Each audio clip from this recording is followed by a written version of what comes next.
and I'm going to welcome my very good friend, Keith Carlock. Pay no attention to the L. Hey. Hey, there you are. It's good to see How you, are you, buddy. Johnny D? Oh, I'm great, Keith. I'm great. So happy to see you. You make me smile whenever I see you. I think about all the great fun we've had through the years, and it's just so good to see you, man. Oh man, same here. It's so good to see you too. Thanks, Been buddy. too long. I know. How, I'm gonna just jump right in. How did you do with the last couple of years of just probably not you were I mean you weren't on the road at all during the last couple of years, right? I mean, No, not much not at all. not much at all. Yeah. I mean, until recently a little. But I guess like for all of us, it was um like I went through a lot of different phases where at first it was really depressing and like, oh my God, what are we gonna do? And Yeah. um didn't think it would get so bad and everything started to cancel so quickly and Um, I'm sure, like a lot of guys, I had a great year planned, and it was looking like a really good year, and then all of a sudden, one by one, everything just starts getting chopped and eliminated. Um, and but over time, you just kind of like I just tried to make the best of it and um, find things to do that I've been putting off forever, and um, being with the family was great too. Yeah. Yeah. So, but it looks like we're finally coming out of it a little bit. Hopefully, fingers crossed that this year's looking pretty normal compared to at least for tours and gigs. Yeah. Yeah. Um, Hopefully, it'll I continue to look that way. I think so too. Yeah, I was going to say, and I know there's you guys. I mean, Steely Dan has got a full on summer tour booked, right? I mean, you're going to be out with Steely Hmm. Dan, and yeah, that's Yeah, I'm I looking and forward to that. yeah, yeah, And this and I tour is the same tour that was planned in 2020. okay, So right, right. it's finally happening. Wow, Crazy. wow. Well, that's great, man. That's I know, I know we were in touch a couple of times, I think, over the last couple of years, but it became like a thing where I think for a lot of us, I don't know, man. It's like you wondered like, are things ever going to be what they were like, before? And I feel like I guess my point to that is I'm finally starting to feel like we're through it. We're through the worst of it, and things are like tours and things are coming back now, and no, they're not false starts. Like we're really sort of back into it, and people are Hmm. feeling good about it. I think people being vaxxed and things like that made a big difference, and the sort of mental aspect of it too. So yeah. Yeah. And it's actually last, I guess it was October, November of last year. Steely Dan went out for a short little stint. It was like, I don't know, maybe 4 weeks of gigs. And so it was a nice little tease, but it was just Yeah. barely enough to kind of get back into the feel of playing, um, regularly. But Yeah. Yeah. it was so much fun, man.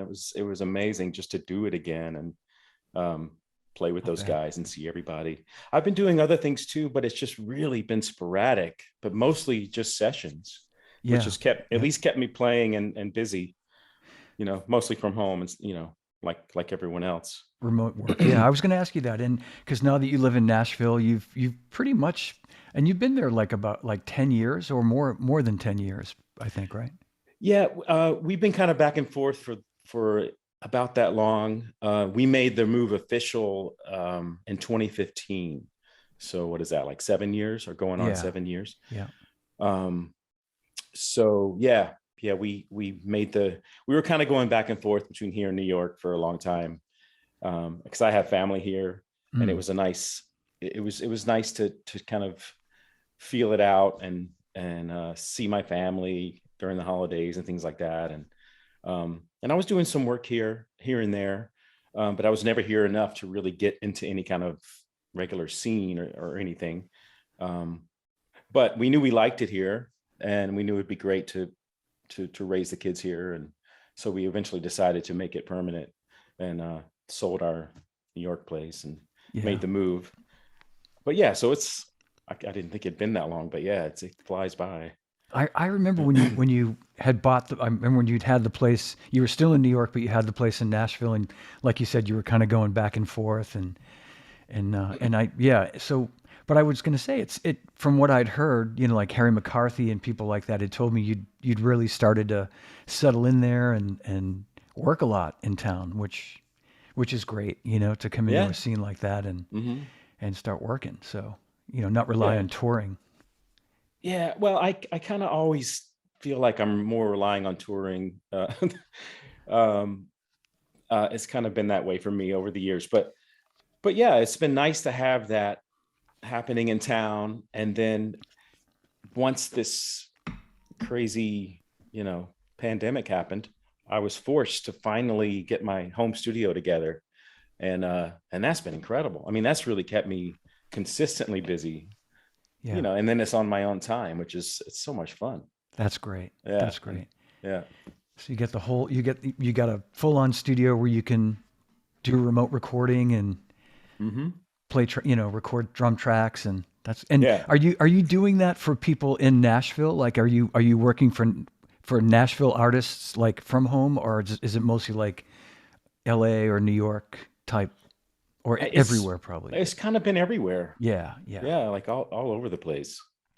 Um, and I don't know if I would assume a lot of people that were looking for people to play on their stuff, you know, during the pandemic realized everyone's home, you know, so they're yeah, probably more available than usual. And I mean, I put it out there on social media that I'm home, you know, doing recording. So that might have helped some, but I don't know. Maybe it was just word of mouth or something. But just I would just get random people inquiring about me playing on their stuff, and it just kind of snowballed. And that's so great. it's been consistently busy, which is it's amazing.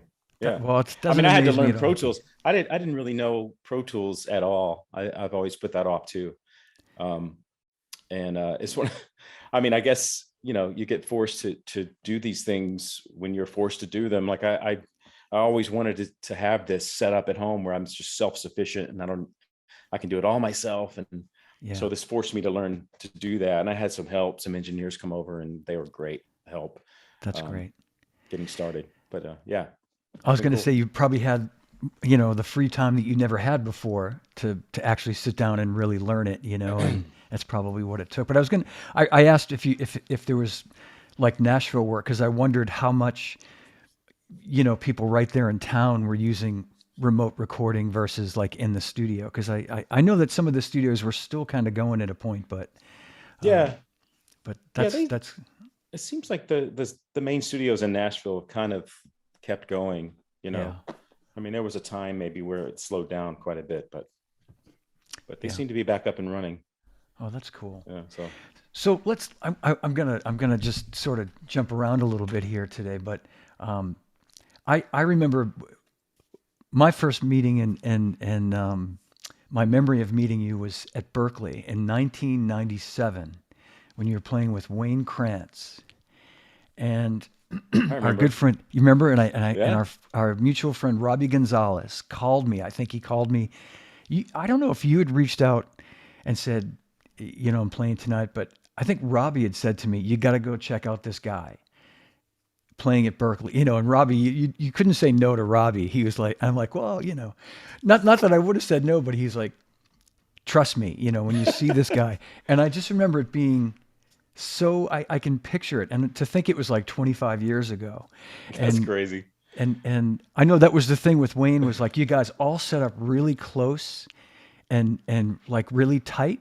Am I remembering that right? Yeah. Like it was a trio and it was, you know, a pretty big stage, but you guys were all really in tight and it was unbelievable. Yeah. I think in those days we because we hadn't played out much at all except for the 55 bar in New York. That was our home, you know, Yeah. which became like an every Thursday thing. But in those days, I remember when we were first getting out and playing other places, we would set up just like we were in the bar. Yeah. So Yeah. I'm pretty sure I was set up sideways facing the middle of the stage. And That maybe to sounds my right. right, like the audience was over here. And I was looking straight at, you know, Wayne in front of me and then Tim over here, just like how Yeah. we set up at the bar. Because that was the only way we knew. It's just sonically it felt and it sounded correct to us. But I Yeah. remember that, man. I remember you coming, and I was so excited. I was like, wow, this is pretty cool. Like, just to get you to come out and hear the band, and I'm glad we got to meet. And I'm Me trying to too. think of, I know, because you had already known Tim from Yes. from years From ago. Yeah. That's right. I knew Tim from just seeing him around town and just other bands, other people he played with, and I felt his uncle was a DJ here in Boston. Right. Oh my God, I can't believe I can't think of his name. He was legendary, and Tim did a great impersonation of him. Oh my gosh, it'll come to I me. can't I Sorry. can't think either. But yeah, I Yeah, know what you're talking anybody about. watching. Yeah, yeah, yeah. And Tim's he's such a funny dude, man. He's just, He's hilarious. hilarious guy. But it was, I don't, I use this term sparingly, Keith, but it was really kind of life changing or beyond mind blowing to see you play, and not just for the first time, anytime. And anybody watching this who's seen you play will agree with me that your playing is so, it's just, you know, um, it's just so unique. It's so special. And I just remember being so excited to meet you and to welcome you to playing, to being a Zildjian artist at that point on, and everything that you did after that. I mean, from that point on, it was only a matter of a couple of years, I think, right? Until you recorded with Steely Dan for the first time, Yeah, and that's right. things just took off for you. Yeah. Well, thanks, man. That means a lot. Yeah. That's right. I mean, everything kind of happened pretty quickly. Soon after I moved to New York, and um, yeah, it was a wild ride. It's been looking back, it's pretty cool, like how things just kind of fell into place. And I mean, uh, like, but go yeah, ahead. but yeah, I was just thinking the other day, like I think I was like one of the last Mohicans, to kind of like get in, at least in the New York scene, to kind of get in there the old school way, like just kind of, it was before all this social media and all Yeah. that was around. And the internet was still new, and Yeah. Yeah. but we didn't use it for anything like this, like No. promotion or anything. So it was all old school then, and just getting out and meeting people and word of mouth, all that. Like um I don't know, I just always felt like I was one of the last ones to kind of get in there in that era. I think you're right. I hadn't even Yeah. thought of that, but I think you're right. You're right. I mean, it was the way that all the cats used to get in. You know what I mean? It's like it was the only way. And Mhm. like you say, now it's a different scene with social media. It's very different, but you kind of did it the way, this sort of grassroots, like seeing you play and networking with people and, playing the 55 bar Yeah, and just getting your name out there in New York. And that's all we knew. I mean, that's yeah, that's that's what you did then. That was the thing to do. That's the only thing to do. I, It was I just like, know. let hopefully people like what you were doing and spread the word. You just kind of get out and play and meet people, and see where it leads. Yeah, you know I know. And yeah. so when you moved to New York, had you just left North Texas State? Like, was it pretty quick after you left school that you went to New York, or uh, did you go back to Mississippi? Or no, I stayed in Texas. I actually stayed in Dallas. I was working a lot. I was actually playing a lot even when I was at school. I mean, I was always showing up to class like with no sleep. It was horrible. but but I was playing a lot at night, and Dallas Fort Worth area, a lot, and probably 6 or 7 nights a week going while I was going to school. yeah, yeah, But I stayed.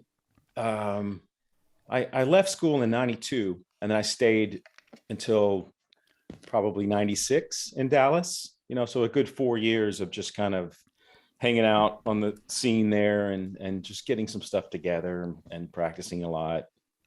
But yeah, so it okay, yep. wasn't too, a few years later. Okay, I didn't realize that. I didn't realize you'd been in. So you probably had a pretty good foothold in Dallas during that time. Then you probably had a good little scene going. For Yeah, that scene. Yeah, yeah. No, there was a lot going on, especially yeah, because of the school being there, right. North Texas. I mean, there was a lot of obviously there's a lot of great players there, and and a lot of great players in Dallas on just playing in town in Yeah, those days. I don't know what it's like now, but back then it was killer, man. It I'll was really bet. fun. Yeah. And did you Yeah. study with Ed Soph at North Texas? I did, yeah. You did, yeah. Okay, I thought so. Yeah, yeah, yeah. Yeah. Okay, yeah. The great Ed Soph. Yeah, Oh I man, think he I. Yeah, I think I yeah, he remember changed. him. Go ahead. I was just gonna say, I think I remember him very proudly saying, when he learned you were with Zildjian and seeing him like Pasek or something, that you were one of his students, and he was very proud of your success. But please continue. No, just anytime Ed is brought up, I just have to say how much he made a huge impact Yeah, on me. Just such a great teacher and a great player. It just really changed things for me in a big way. yeah, It was needed. It was like a good time for me to try to grasp what he was about, and it just really it was a perfect timing. It really was great, and I yeah. was just so it's such a different it was such a different level of anything that I had ever been around. Just conceptually, it changed a lot. It was amazing time. I've heard the same thing from like a lot of his students say the same thing, that like that, really great players that go there and then become even greater players as a result of Ed, saying, nope, you've got to, like, I remember J.R. Robinson telling me that he got him to switch his bass drum technique to heel down, Hmm. like basically playing, like changing his whole technique and learning it and the difference that made. And um, so, yeah, Yeah, it's a yeah. good, He's amazing. So I think I recently he did some uh videos for Drum Channel, I think, or yeah, I think it's Drum Channel. drum channel. Yeah. Yeah, and so if any of you people out there are are on Drum Channel, check out his lessons, man. It's really great stuff. It's definitely worth it. That's great. That's Yeah. great information, Keith.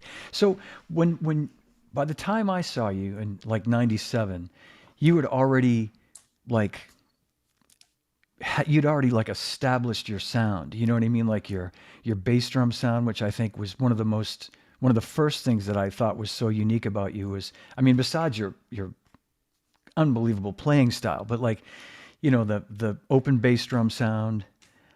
Was that something you developed even before you went to school? Like, was that something you developed like when you were still at home in Mississippi listening to record? Like, how did all that come about? I'd just be curious to like how your sound evolved. I think it probably didn't start happening until I was at North Texas, because I was trying to learn how to play, you know, jazz and bebop, and tuning the drums in that way, learning to play the bass drum wide open, because I'd always played it the usual muffled hole in the front head way, Yeah, growing up.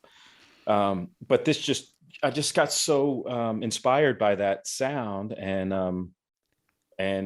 I, you know, once I moved to New York, playing in the clubs, it just kind of stuck. I just kind of took the, you know, the same concept and just tuned it lower, a little bit lower. yeah. So it kind of was somewhere in between bebop and John Bonham or something, um, kind of that open big sound, and it just stuck with the Krantz thing that became the sound, and then other Yeah, instrumental music that I did, uh, and in the clubs, it would just, when you weren't mic'd, it would really fill out the room so much better. It just sounded so much more full, which absolutely. that was Yeah. another reason I just kind of went with that. And then over the years, it just became a part of the sound, you know. And so like so it was the influence of like listening to jazz drummers while you were at Yeah, school that, yeah, that you wanted to sort of get that authentic kind of sound, bop sound, and then you yeah, sort of, yeah, and you sort of like in a sense took it further, I think, in the way that that sound became your sound. yeah, exactly. And then just playing jazz more. washy cymbal sounds, big cymbals with a lot of Yeah. spread, and thin kind of vibe to go along with the open tuning underneath. I just really got into that. It's very, it's old school, which I just love. I love that Yeah. stuff. Yeah. It's what a sound. What a Yeah. what a great sound. I mean, yeah, all big cymbals, and as you say, um, washy rides, but still like you get definition, but you've got all that wash, and you've got just like uh, just a roar, as Yeah. it's phenomenal sound. So, Dave Aberzies, I just have to tell you, Dave Aberzies, who's a regular watcher, he's got to show some love for a fellow North Texas drummer. Oh, that's cool. Hey, Dave. Yeah, all right, cool. Is he? I remember he had some connection with. Was it Edie Brickell, or am I wrong? Before he did the Pearl Jam thing, or He might have, and Matt Chamberlain for sure yeah, I did. know Matt did for Yeah, sure. and Dave may Uh, have may have had a connection to Edie Brickell as well. my memory, but for the Dallas days, it's been so long, could get a little fuzzy. But yeah, I remember him back in those days for sure, man. Say hi for Yeah. me. All right, cool. Great, Yeah, great drummer. awesome. So after you'd been in New York a couple of years, how did it come about to play on the Steely Dan record, Two Against Nature? How did that um, end up happening? Um, I met uh, Donald and Walter through playing with Wayne. Um, so Wayne had worked with Steely Dan in '96 on the tour. Hmm. Um, and once we started playing pretty regularly together at the 55, um, I can't remember exactly how it came about, but I remember Wayne inviting Donald to come play with us. Um, Okay. Yeah. and he sat in with us one night, played the Rhodes that was at the bar. It used to be a Rhodes that was there all the time. And he just came, and I think they got together and learned some of the music. I mean, Donald learned some of the heads, uh, and he came and played, and it was incredible. It was like, Oh my. I was like, I mean, we had just started this band going, and then Donald comes and sits in. I think Will Lee might have been playing bass that night, and that was incredible to be Yeah. playing with him as well. Because I think Tim would sometimes not. I don't remember in those days if it was uh, what the issue was, but Will would play sometimes, and it was great too. Um, but yeah, and um, I know that Walter and Donald would come and hear us play occasionally on Thursday nights when we were playing, um, and then eventually he had asked, or they had asked us to record at their studio, or they offered their studio for us to record the Krantz trio. Yeah. Um, and we did some recording one day, uh, and at River Sound in the Upper East Side, and and they were both there. And I think the idea they were interested in producing a record for us. That's kind of how it all came about. I see. Yeah. Um, Nothing really came about after that with those recordings. I should ask Wayne where they are. I don't really know what happened to them. But next thing I know is they called me to record for those sessions when they were getting back in the studio. So I guess it was just them getting to know me through that band, and Yeah. seeing how I work in the studio, maybe, gave them an idea to just give it a try. Um, but that was Yeah. incredible. Just getting that call, I was pretty excited. What a trip. I know. I mean, you had to. I mean, I know you were a big fan as a kid of Steely Dan. Oh, So totally. yeah. So I mean, like to get the call, and then it's been almost 20 years now. But then to get the call to go on the road in 2002, right, or 2003, That's right. around there, 2003. Yeah. 2003. Because the recording happened, I think, in '98. the first Okay. time I recorded with them. And then they spent 2 years working on Two Against Nature. I think it came out in 2000 ish, you Yes. know, With roughly a something like that. lot of drummers on it, as Yeah. usual. Yeah. And then, you know, I didn't know if I was going to be on it until the last minute. And so that was an exciting day to get Yeah. on a track, you know, amazing. Um, but yeah, I remember Walter Becker calling me and asking me, he personally called me to see if I would be interested in touring in '03. Um, and of course, I was ecstatic. You know, it wasn't like, let me check my schedule or Yeah. anything. I was like, yes. I was going to ask you that. Like, Walter, I'm going to have to get back to you. Let me just check and see the 55 bar schedule. And But oh we had man. actually, by that time, now that I think about it, we had been recording the next record, uh, Everything Must Go. So before that phone call, we were already working together in the studio, on all those new tunes for that record, Right. which ended up being pretty much the same band for the whole thing. And Walter was playing bass on all of it, so we connected really well, Yeah. and we got to work together a lot over that time.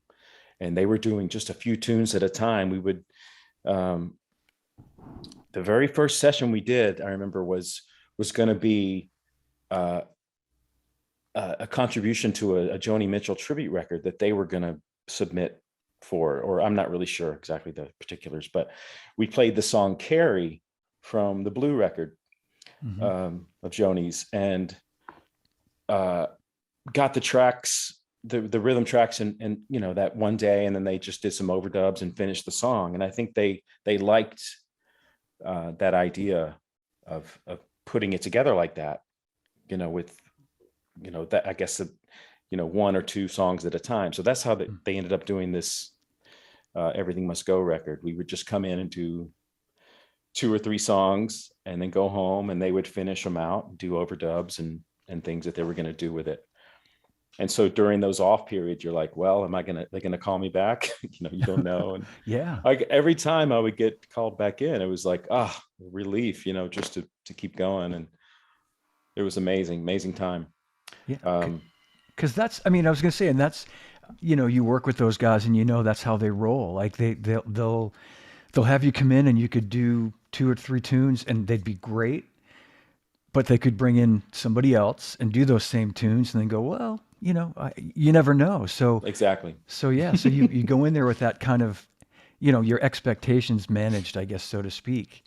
And so to be called back again and again and Yeah. that Yeah. had to be You it. can't expect anything, you know, I guess Yeah. with, that's a good way to look at most things in this business. But this, you know, they just have that mystique that, you know, it's like, Yeah. you know, you kind of want to know, is it cool? But you know, no one, you know, it's just like that whole vibe is that's just how it is. But it was a great time. And then to get the call in 2003, and then I've been touring with them ever since. I can't believe it's been this long. I I know, never man. expected, it to last this long. And it's just been incredible. I've just had the time of my life.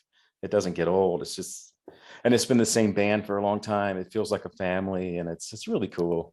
That's great. So That's so great. And yeah.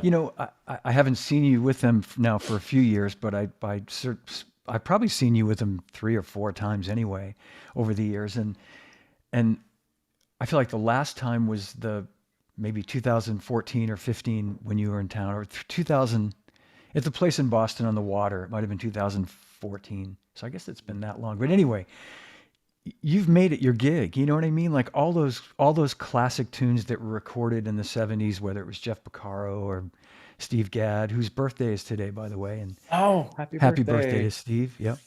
And or Rick Morato or anybody, Bernard Purdy. I mean, it's like you've you play those songs with the sort of um, respect, and authenticity of the way those guys played them, but it's got your fingerprints all over it. You know what I mean? It's got your signature, your whole vibe, and it's no wonder that they're so happy and that you're so happy in this Oh, well, situation. thanks. It's Yeah. really fun. It's like, I've said it many times, but it really is, um, it's one of the greatest gigs on the planet, for musicians and especially drummers. I mean, it's like the greatest drum school, just studying those records. I mean, I've learned so much Yeah. from Yep. that, It all those it has greats to that you be. mentioned. I'm such a fan, and just to be a part of it is pretty cool. Yeah, yeah. And the cool thing too is that you've recorded with them too. So you're playing all these tunes that were recorded by the greats that we grew up listening to. And then there's also, you've got your own recorded work with them as well, which is kind of like that doesn't happen often, you know what I mean? You could easily just go in there and just play those songs that are the quote hits, that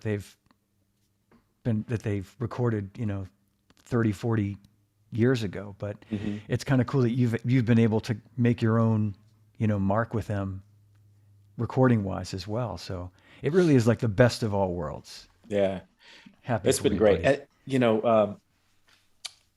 It reminds me, Donald just put out a couple of live records from during this downtime, from the 2019 tour. Uh, there's a live Steely Dan record called Northeast Corridor, and then there's Mm, also a live. We do these theme nights sometimes, yeah. especially it's become a tradition at the Beacon and a few other cities, sometimes in Boston Mm, and Philadelphia. We'll do album nights, so we'll play a whole album and then other hits afterwards. So sometimes we'll do an Asia night or um, a Gaucho night, where we play the whole record in its entirety in order. hmm. Royal Scam. Royal Scam. Uh, Yeah. I remember Bernard Purdy coming out one night to the Royal Oh, Scam night and at the Beacon. It was so cool because he's on that whole record pretty much, except for maybe yeah. one song that Murata might be on. I can't Yeah. remember. Rick's on, uh, is it Don't Take Me Alive? Uh, Is that on that? Or no, um, no, it's, Rick is on on a song on that though. Yeah. yeah, On I'm Royal Scam. blanking, but yeah, uh, uh, but yeah, that was cool. But we would also do uh, the Nightfly sometimes, Donald's solo record, and Yeah. so we did that in 2019, and Donald put that out as well. So there's a live. It's basically the Steely Dan band playing the Nightfly that just came out, Yeah. around the Yeah. same time, a year ago or so. So it's nice to finally have this band documented that's been doing these tours for so long. Yeah, exactly. So Yeah, that's and cool. a recorded performance. And Joe Yeah. Franco saying Northeast Corridor is one of my favorite Steely Dan albums. So, Oh wow. all right, cool. So when you first started playing with Donald and Walter, were they were they pretty open to letting you play the way you wanted to play, the way you, because you play the songs form wise to the way they were made, but you add your own style to it. So were they open to that, or was there ever a time when they'd say, I want you to play this a certain way, or They've never told me how to play the songs. I mean, nothing specific drum wise, as far as like the older songs yeah, that we play on the road. Um, there's been times where they rearrange some songs, um, where they might be quite a bit different than the original recording. So then they might suggest some things that they hear for yeah, that. yeah, I can recall some of that happening, but they pretty much, and it goes for the whole band. They're pretty. I mean, I think a lot of it is that we respect the music so much, and we're kind yeah, of like giddy fans underneath. We hide that as much as we can. But but we try to like be really respectful of and make the right choices, I guess you could say. Uh, yeah, yeah. but yeah, it's so I think they trust that we're going to do that, and that's cool to have to feel that trust. Um, but yeah, I mean, it's never been anything like that. It's just kind of like they just let us find our way through the stuff, and um, That's yeah, great. I don't Yeah. recall anything to have that freedom. Well, I Yeah. thought that was the case from what you had told me, and I wondered Mhm. if just knowing that you hear these stories about, like in the studio, sort of in the old days when they'd go in and maybe have Jeff Beccaro or somebody record just a hi-hat, and then maybe just a snare drum, some of the things they were doing that were pretty revolutionary at the time in the Mhm. 70s, and I didn't know if, or the 80s, if any of that carried over in terms of just because they're geniuses and Yeah. rest his soul, Walter, but in the day, they were these two musical forces that just they really knew what they wanted, and they'd get the best out of everybody that ever came in. So it's nice to hear that they have enough trust, like you say, they trust you and all the guys to play the music with the integrity that it's meant to have, and give you that freedom to kind of put your own voice to it. Yeah. Yeah, because I mean, Yeah. because I hear that when I hear you play with him, it's Keith Carlock. It's not you being this other guy. It's Keith Carlock coming through loud and clear. Well, I think over the years it's probably gone that direction more and more as I've Mm, as I've gotten more and more comfy in the chair. Just kind of at the beginning, I might have been a little more particular with trying to emulate yeah, every little detail, that I could. Uh, but then it just kind of gradually becomes what it's going to be live with this band, and it's an unspeakable thing. It just kind of organically happens through the years. yeah, Um, but yeah, it's been a really incredible thing, yeah. just to be a What part of it. a dream gig. I remember the day that Donald called me to do that gig, and I was busy. But I recommended you for it. I had a big Oh meeting. man. Yeah, I had a meeting at Zildjian the next day, and I said, I can't. I got a big meeting tomorrow, but I know a guy. Ah, You'll love him. No, but I mean, I think any drummer would tell you that it's like the dream gig would be. I mean, if you could play like you, would be to play with those guys, because it's like it's challenging music, but they're such great songs. You know what I mean? It's like yeah, it's got all the boxes ticked. yeah, Yeah. totally. Wow. I mean, it's really a groove. It's a groove thing, so just if you break it down, but there's so much amazing detail that goes into the focus Yeah. on stage with playing it correctly, or as best we can with with this band. It's pretty cool, you Yeah. know. Yeah. So when you go out this summer to go on tour, how much rehearsing are you guys going to have to do to sort of get back? Is it pretty easy to kind of everybody to fall back in like a couple of rehearsals and it's feeling good? I would, Yeah, I yeah. it it's usually we'll do uh a week with just a rhythm section, Hmm. and then um the horns and background singers will come in for like 3 days after that. So we might do uh 5 days of rhythm section and then 3 days with the full thing, Yeah. something like Yeah. that. So we used to do more than that. We used to uh back in the day, they would take sometimes they would do a tour and then take a couple of years off, you know. Um, and that's back when I was doing all those other tours that just I was able to Yeah. do at the Yeah. time, because there was all these breaks in the middle, and somehow all this other stuff would just fit right in there.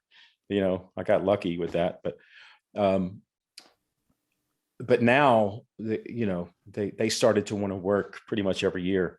So when those long breaks would happen, it would kind of feel like we needed more rehearsal time. So back in Mhm. those days when that was the case, we would rehearse maybe 2 to 3 weeks or something like that. Yeah. But Yeah. now it comes together pretty quickly. Um, and I, it's I would it's think pretty so. much a Yeah. machine at this point. I was gonna say because so many of you have been there for so long now too. I think that makes a big difference, right? Where you, I mean, I would bet you have everything really committed to memory.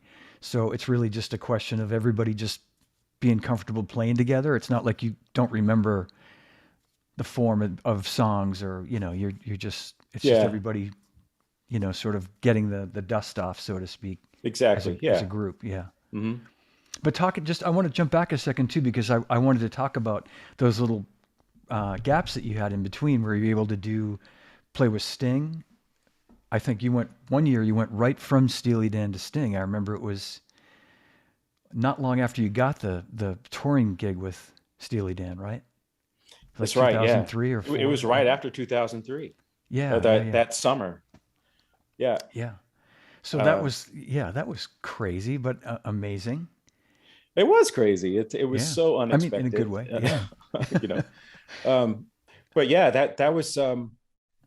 that was pretty much right. I remember uh, we used to have breaks in the tour too. So that 2003 tour was a pretty long one. So there was like a big chunk in the summer and then a break and then some more dates. And during that break, I was invited to go out to Sting's place in the UK uh, and just hang for a few days. hmm, And uh, that's when I met Vinny and that whole thing happened. And yeah. I think I told you about that. You did, yeah, But yeah, it was really just to kind of get to know everyone and I make sure I wasn't some freakazoid or something. But it's just I was recommended through various sources um wow, and coming off of the new guy with Steely Dan, I guess that was helpful. So that was that was right after and that went through half of 2005. But luckily Steely Dan wasn't working at all yeah. after that. So they didn't go back out until right after that, like I guess 2006. So that picked up again and it just kind of kept going for a while. Yeah. And then there was another break, and that's when you went out with John Mayer for a Um bit. Was it like yeah, 2007 or 8? that was later. That was That was later. 2010 That was that happened. 2010. Okay. Um and let's see. I did some stuff with James Taylor in between. That's right. Yep. Um that I believe, yeah, I can't remember the exact years, but there was a couple of tours in there, which was amazing, of Yeah. course. Um, I think Steve Gadd was, um, I think he was out with Clapton at the I think time, so. I or think, yeah. Yep. yeah, but it was amazing to do that. It was such a great experience playing that music. Yeah. What a different vibe. Great Huge band. fan. Yeah, I know. Yeah, I and it know. was, Great music. but yeah, and yeah. So, uh, sorry, what were you gonna say? Um, No, no. I wanted to just when you mentioned having those little breaks in between Steely Dan to do other things, I wanted to make sure to talk about um, the Sting.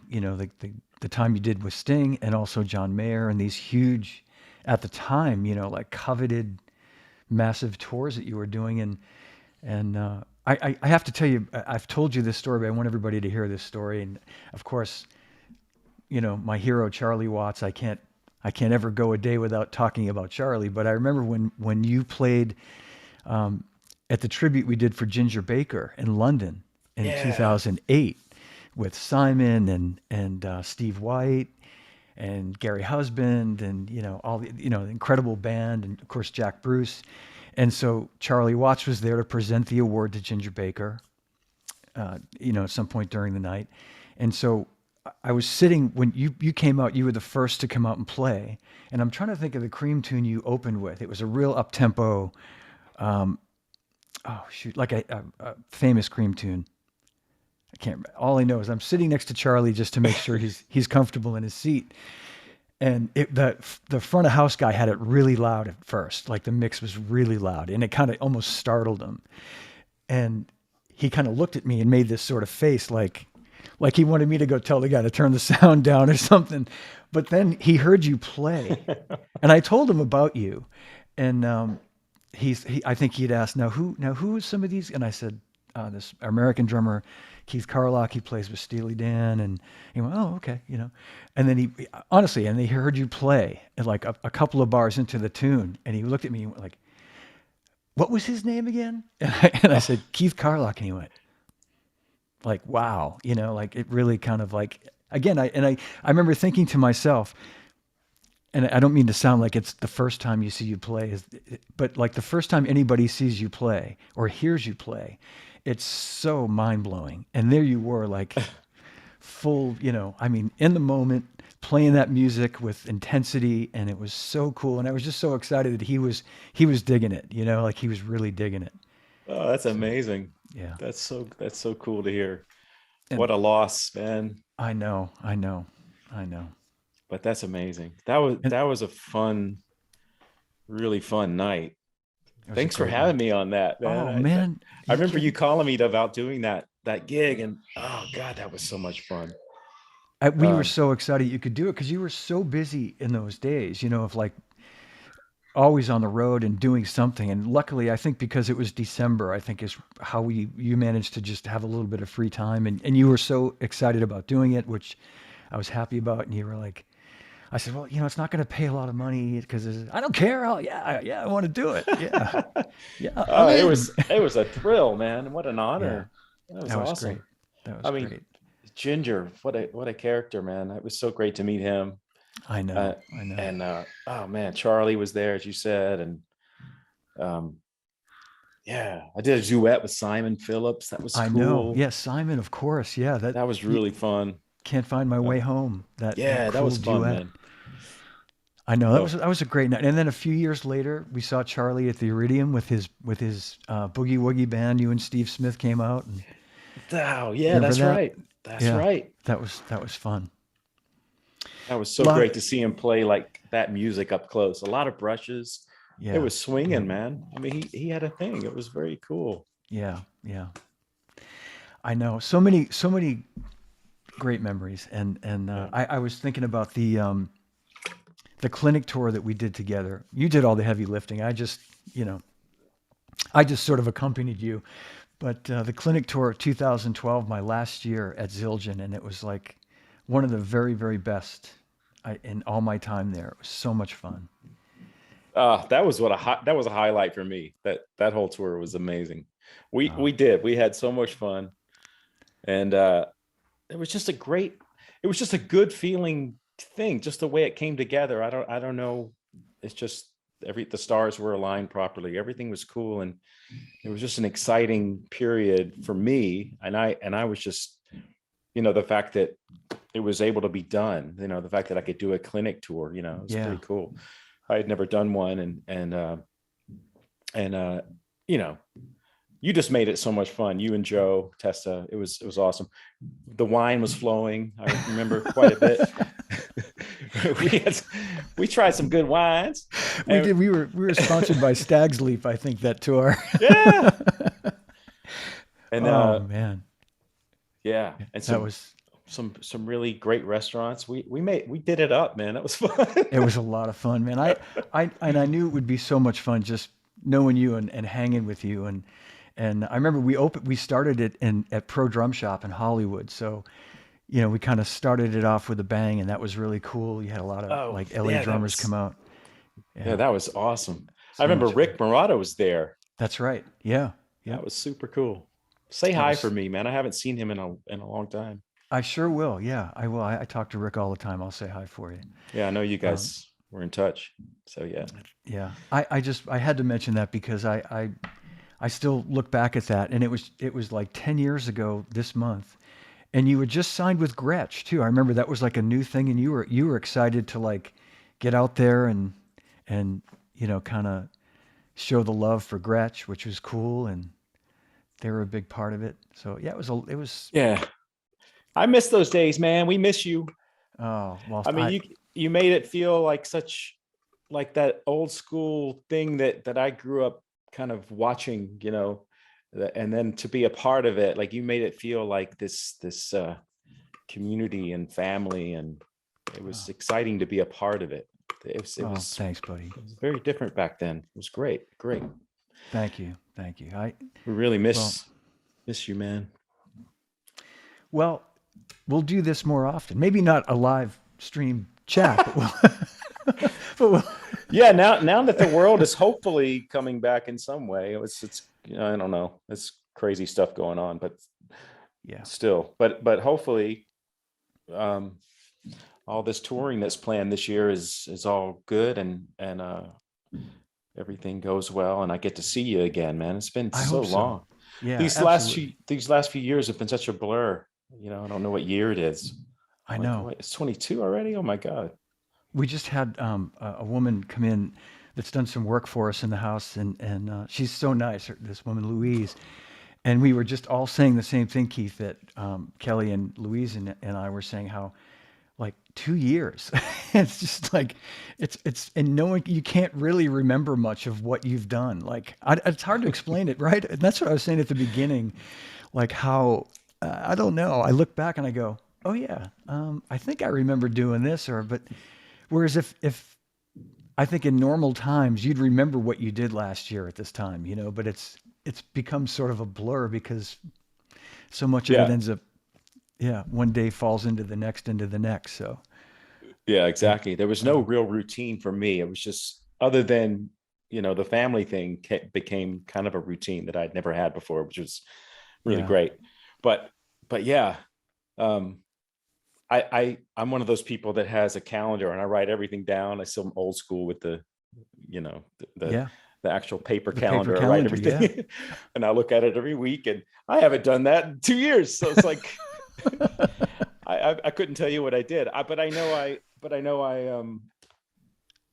like with the Pro Tools thing and recording, that was pretty cool. Something Yeah, I've been yeah. wanting to do since I can remember, and it finally was forced upon me. So I did that. And so that was cool. And a Well, few that's other great. things that I wanted to get to, which has been nice, projects around the house, and, just non-musical stuff too. Yeah, yeah. That's good for the soul. Absolutely. No, you're right. I mean, it's funny. I mean, I started doing this 2 years ago in the beginning of lockdown, and it's just kind of funny. Like I don't know that I would have ever thought of doing something like this had I not been sort of sitting there going, now what am I going to do? you know, but it's That's like, great. It's so great you're doing it. It's oh, awesome. well, thanks, buddy. It's fun. I'm having a good time. And now this thing with Modern Drummer, where it's their official podcast is, it's kind of pretty cool. And I'm making, a huge amount of money as a result of it. I can't tell you how much, but it's ungodly how much money they're paying me to do this. But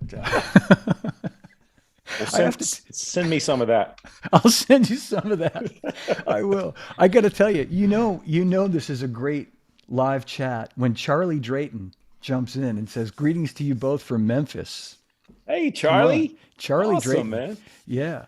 Hey, Charlie, the elusive Charlie, and Joel Rosenblatt is also Joel. watching. Oh, Man, man. we got some cats watching here. This is great. Well, That's awesome. yeah, buddy. We're rounding out the hour. I'm just trying to see if I wanted to. I didn't want to miss anything. I'm going to read a couple of quick comments and questions, um, and then we can wrap it up, and I'll let you have your Saturday back. Okay. Peter Erskine, wait a minute. Hold on. Oh, my God. Hey, guys. Good morning from the California chapter of the Keith Carlock fan club. Ah, Wow. that's Okay. amazing. Hey, Peter. Wow. I think we should end it now because that's about as That's- high a note we can end on. Wow, man. Peter, we'll be talking about your Legend series book. So you've Are been warned. these like texts people are sending messages, or how So does it work? so the way it's working is we're streaming this live on Facebook and people are watching it and commenting, able to Okay. type comments. Yeah. Jody Cortez, Christopher Cross alumni drummers here, huge respect. And yeah, Jody's a Cool. great drummer out of LA. And I was going to mention the Toto gig that you had in 2000 in the about 5 or 6 years ago. You had a stint with Toto as well. Yeah. Speaking of Jody, Yeah. because he was very close with Jeff Beccaro. So Yeah. Yeah. That was amazing, man. yeah, Just I to, I mean mean, it's like you've had every huge gig that comes along. well, it's such a cool connection with Picaro, because a lot of people don't seem to remember that he was, a part of Steely Dan back in the early 70s. He did some Right. live shows and some recordings that he's on. He's on Black Friday. He's on a lot of um, I'm blanking out right now with the Yeah, names of the a record. lot of gaucho, right? I think. Um, I'm really bad with remembering sometimes on that stuff, but yeah, he's all over it, and just that whole family of Toto and Steely Dan have a lot of things in Overlap. common. Yeah. Yep. There's just a lot of um, similarities in a lot of ways, and just connections in between it, and of course Picaro being a part of both, and so it was really great to do that, man, and to record with those guys. I Yeah. did Yeah. I did the record that came out in 2015, I think. I can't believe it's been that long. I Holy know. moly. I know. I remember that, and I remember. I know they have a regular drummer now, Shannon Forrest, who's a great drummer. I don't know But if he's still doing it though. oh, he's not. Okay. I wonder. I mean, the last I saw was Sput was on the gig. Oh, yes. You're right. You're right. I Yeah, he sounded very great. recently. I just Yeah. saw like Yep. a clip. So That's right. That's right. Okay. Well, yeah, I was going to say, and I remember at that time, I think I might have even talked to you at that time, and I think, and correct me if I'm wrong, but you couldn't really make the commitment to Toto that they were looking for due to all your other sort of commitments like Steely Dan. And I mean, that's really your biggest commitment right now, I would think, right? That's it kind of all comes yeah, under that. Yeah. yeah, Yeah. for sure. Yeah, it was just some conflicts of timing that I thought could work out, and maybe that was my mistake to think that maybe I could, fit it all in, but it didn't quite work out that way. Yeah. We But all can't be Kenny Aronoff. no, Yeah, that's amazing. I can do that gig tomorrow. I just have to fly from Dubai to LA and I'll be there in time for the session. No, That's anyway, amazing. I know. I say that with all love for Kenny.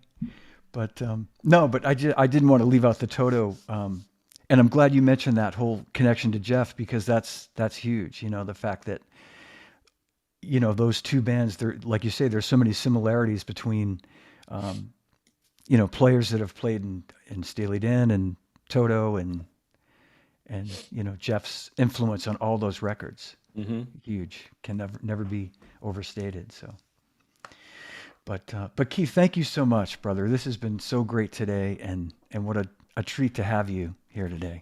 My pleasure, man. So good to see you. Thanks for having me, man. Uh, Pleasure's all mine, and I want to thank everybody for watching. And um, everybody, please give a big hand for Keith Carlock, my man, My and brother. yeah, my brother. I And like if you'll seeing hang, those Gretz kits behind you, man. That's oh awesome. yeah. I meant to comment on that. That's a older 1969 first year of their stop sign badge, Yeah. and that's a 62 round badge. Well, So that's the one you always had at the Zildjian factory, right? Or no? actually, the one I had in my office in Zildjian was a midnight blue pearl, Oh, and that's okay. in the other room. Yeah, that's in my Okay. yeah. It looks kind of similar from here, but yeah, Yeah, that's a great kit. that's a beautiful. Yeah. Thank you. Well, my man, Any parting thoughts you want to pass along to people? Anything we should be looking out for? Just looking out for you on the road this year with the Dan. yeah. Well, the week after next, I'm doing a week with this band called the Band of Other Brothers, and it's me with Will Lee on bass, Near Felder on guitar, Jeff Coffin on sax, and Jeff Babko on keys. Wow. Um, we've done a couple of records that are out there, so it's hard to get our schedules together to play, but we're going to finally do some stuff in the Midwest starting next week for a week. So the dates are on my site, and Okay. if anyone's interested in checking that out, yeah. And then Steely Dan this summer, so looking forward to that too. That's great, man. It's going to be great to see you back on the road. Yeah, well, Awesome. I'm going to look you up when I'm up there, and hopefully we can connect. I hope so. That would be so great. It'd be great to don't worry about. I mean, I know tickets are always a challenge, so even if I get to just see you for lunch or something, but I'd love to come Yeah, to a show if that's even possible. of course. Yeah. All right. Okay. Always for you, my man. Thanks, buddy. All right. Well, once again, everybody, thanks for watching. Big hand for my pal, Keith Carlock. And thanks for watching, everybody. We'll see you soon. Big hand for Keith.